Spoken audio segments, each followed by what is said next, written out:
Hello everyone, my name is Untogether and welcome to our Let's Play of Civilization 4. This is probably one of the greatest grand strategy games that have ever been made. I'm aware Civ 5 was a fantastic game, Civilization Revolution was an amazing game as well. But for me, Civ 4 is still the pinnacle, I think, of this series and of this type of game. Just for the complexity of the systems and everything else that it put into place. So that's the one that we're going to play here. So basically what we're going to do is I'm going to start a random game. I'm going to play on Noble. I'm not one of these that goes to Deity. I'm just going to stick with Noble because frankly I'm not that good. We're going to play a standard size map with the fractal settings. I'm going to leave myself as random. We're going to have 6 random AI opponents. So let's launch and see who we get. Wow, and that's done already. When I first started to play this game, my old PC would have taken about 8 minutes to go through that and build me a world, but now we're running there in about under 3 seconds. So, who are we going to get? Inca. Okay, we are aggressive and financial. We start with mysticism and agriculture. Mysticism is an excellent starting point, and we'll come to that in a moment. Our unique unit though is Quacha, which is a warrior. That gives us an advantage right at the very beginning of the game, but not one throughout all the remaining periods. Okay, so let's see where we start here. So we start with our warrior here. We'll stick him up on the hill. This is going to be our starting position. I think we're probably going to stick with this. We've got forests, we've got hills, we've got plains for food. We're on the river. Just whether I move him and make him a coastal city or not, I don't know. No, we'll stick there for now. We will stick where we say. Cusco is our starting city. Now, should we make an obelisk? No, we'll make another warrior there. And we'll end our turn. And we'll carry on with our next turn. Now, here is why starting with mysticism is such a fantastic effort. Because the first Civ to discover meditation will found Buddhism. The first Civ to discover polytheism will found Hinduism. And founding one of the major religions in this game is pretty vital. So we'll jump straight into meditation and we'll see if we can't get ourselves a religion early on. Now we're going to take a small risk. I'm going to leave my city undefended right at the start, and we're going to go off and explore with our warrior. We have to be remarkably unlucky, I think, to get into any kind of trouble early on. So, a bit of desert there. That's not a fantastic place to be. Okay, Goody Hut, or Village, as the game calls them. You're really best off entering these with scouts. Scouts get a bonus when they go into these places to get good things. But if you chase 2 rabbits, you will lose them both. But we did good. We got a free tech, which is always good. Hunting lets us build a camp. That was Leonard Nimoy reading that, just in case you were wondering. So let's continue on this way. Okay, we've hit a bit of a coast down here. And we'll just continue to look along here with our warrior. There's some gold. Ooh. Okay, we are going to have to go north. Buddhism founded in a distant land, which is slightly annoying. Somebody got there just ahead of us. Meditation brings wisdom. Lack of meditation leaves ignorance. Know well what leads you forward and what holds you back. So that was annoying. So we're going to go polytheism straight away. I perhaps should have started with that. Quite often you get beaten to Buddhism just by the very nature of the game. We will try and get this other religion off straight away. So let's continue. Let's send our guys up here. So we will next turn. Right, we have another warrior here. Or Quechua. I'm not going to pronounce that again. We'll just call them warriors. So we're going to choose another thing to build here. Now we haven't seen anybody yet. I think I'm going to go for a settler now. And I'm going to fortify this warrior in place.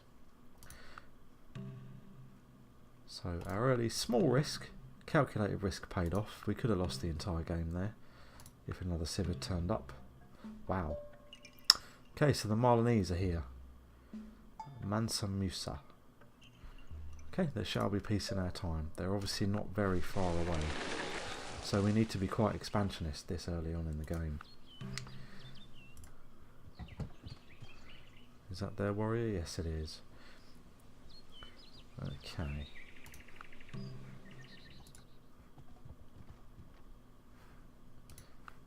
So we better see if we can't find where they are. This doesn't look like this is a very big landmass that we found ourselves on here. And if there's just the two of us, it might make for quite an interesting early game. A lot of jungle up this way. Not at all similar are the race of the immortal gods and the race of men who walk upon the earth. Homer said that, not Simpson. That'll be the other one. So, I think we were the first to get that.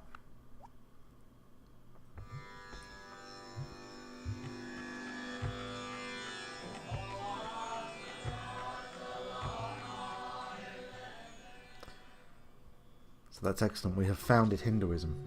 You will see as we get on through this game that religion plays a major part, and to be the founder of a major religion is something that you really, really want to do.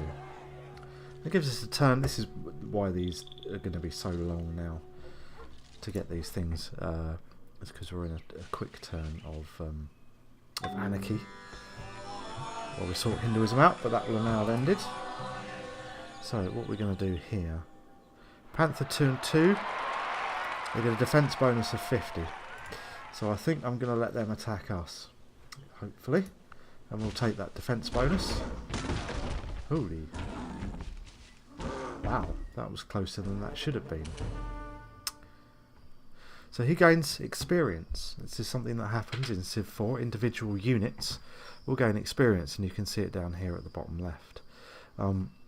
We can also heal our unit. I'm going to do that here, and we'll heal him up. It will take him 4 turns of inactivity to come back to full strength. But while we wait for that, we're still building our settler over the way. Give a man a fish, and you feed him for a day. Teach a man to fish, and you feed him for a lifetime. Lao Zhu said that, and how very true he was. Now, archery. Archery is a very good skill. It allows us to build archers, which are very good defensive units, so I think we'll go for that next. We'll see if we can't bump up and perhaps get a promotion. There's another panther there, who are very dangerous threats. With the defense bonus that we have, we should be okay. And we are. Now, he's now promoted. He has 2 of 2 experience. He's earned a promotion. So I can give him a bonus to city attack. A bonus to defense when he's in jungles. Shock, which is 25% plus versus melee units, which is actually not a bad thing. 25% versus archery, and just a general overall strength increase, which will give him a 2.2 strength instead of a 2. I think we're going to keep him defensively minded at the moment. We'll give him the extra defense bonus in jungles. That's on top of the 50% that you get automatically. 1 turn to heal. We might as well do that here. And he's now back to full strength, and we can carry on searching.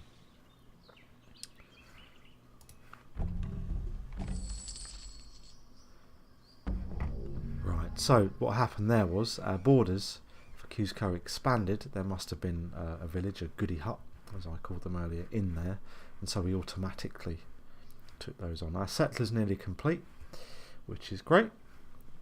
So what we'll do is we will have a look up here. And we've met the Japanese. And there shall be peace in our time, and farewell.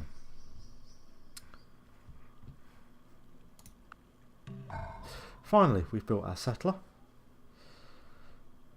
I'm not sure that we need a scout particularly. We're doing very well. An obelisk will give us more culture, and that's what leads to the borders expanding. But the capital city gets culture automatically. A Hindu monastery trains a missionary. We certainly will build one of those, but not right now. I think we're going to build a barracks right now, so that any military units we build in future will start out with a bonus. Now, the problem is sending a settler out unprotected is that they can die to things like lions. But we will have a look. We can see all this area, and I can see that there's nothing in there because it's in the city limits. If my warrior can take on this lion, which he does, and he does for him very nicely, we will continue to move him down while we move this guy's up. Set me there as a decent place to set up, and I think we might do that. We're not going to go massively away, I don't think, at the moment. There's another line down here. I probably will set somebody down here. There's wheat down here and there's gold. And obviously a coastal city can usually sustain itself with food. We'll probably expand down there a bit later on, but first of all I want to, since we have enemy civs or opposition civs up in this area, Do not throw the arrow which will return against you. I want to try and set myself up around here and claim as much of this land as I possibly can before we go on too badly. Priesthood allows you to build temples. Mining. I think mining at the moment. So we will put them in there. We will bring you in here. You can stay there for now, just to protect. We will wait for you. You can wait again. Alright, you might as well heal there. And then our next turn, we will build our second city.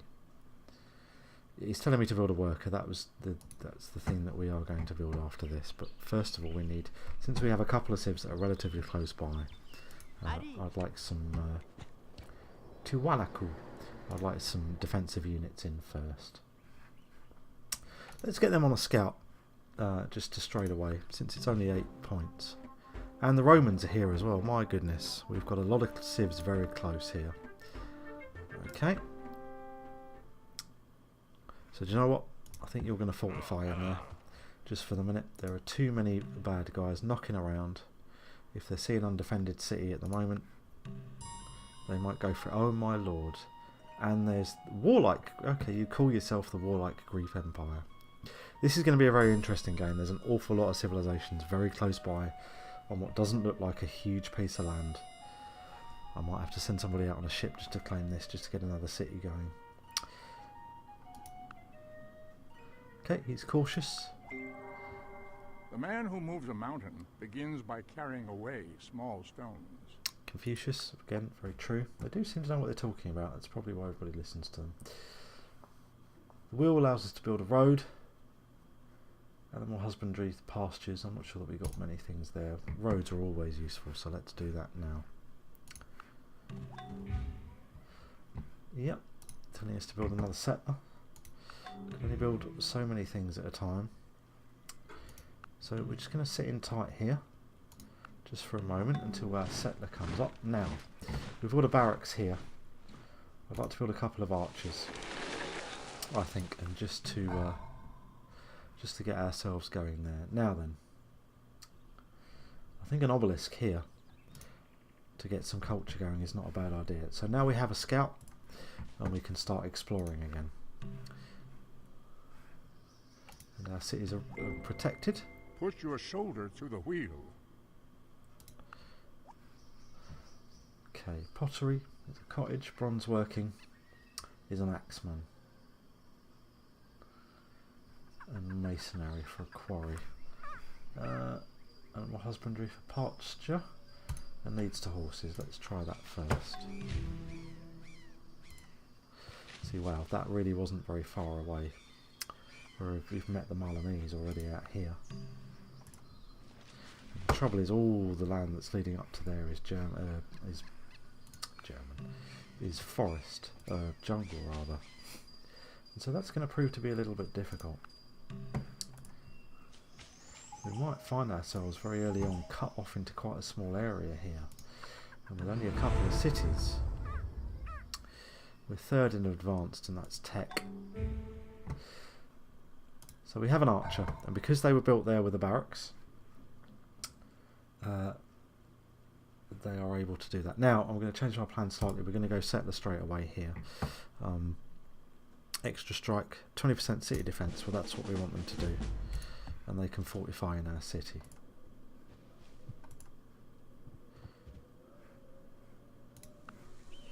So we're going to continue exploring Here's our next one.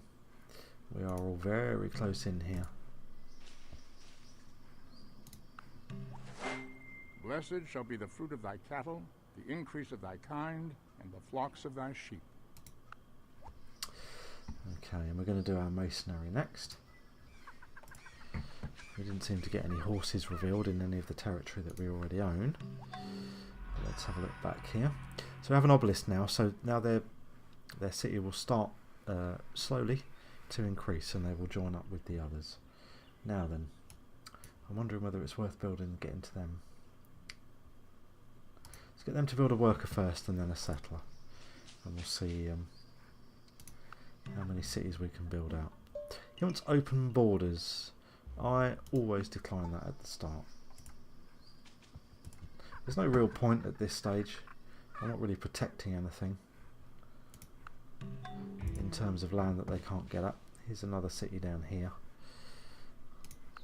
He's got 2 or 3 places going by the look.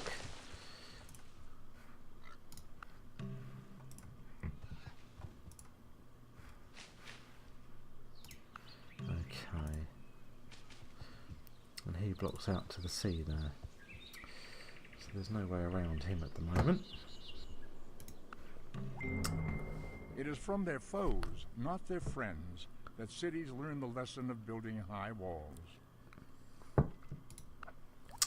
Just have a quick drink there, and priesthood, temples, enables the oracle. I think at the moment monotheism founds Judaism, a second religion at this stage. Let's try and jump ahead and see if we can't get that. My score, I'm doing pretty well over everybody else at the moment, only with a couple. We're going to definitely try and get out in this area here. We've got some marble over there. Let's get back here to this guy and let's send him up there.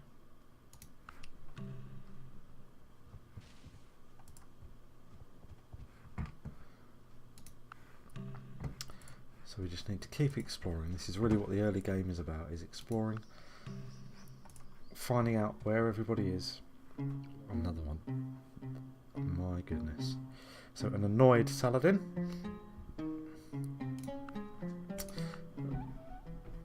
And the English as well, who are cautious. Trade proposal. What can we trade? This is a handy thing to do actually. It does tell us how many cities that they have. Now we know London will be the capital, of course. You can never trade the capital. There's nothing actually that we can trade with them at all, so I don't know why that was even an option. So we will fare well there. And we will go on to our next turn.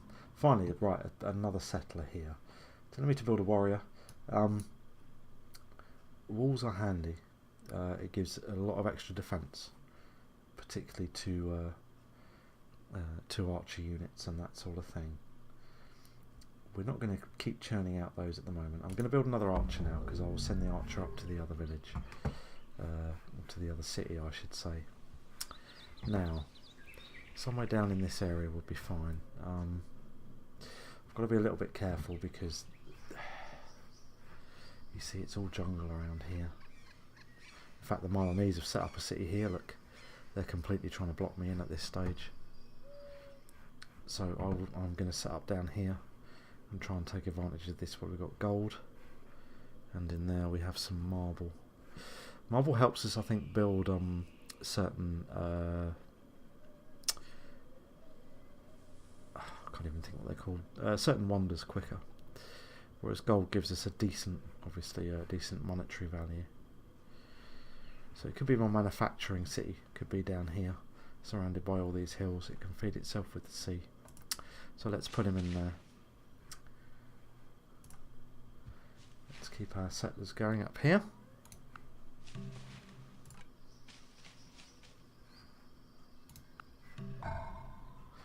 Okay, we have a worker now, and you can see that this city's borders have expanded, and they filled out, and so we've covered that gap there.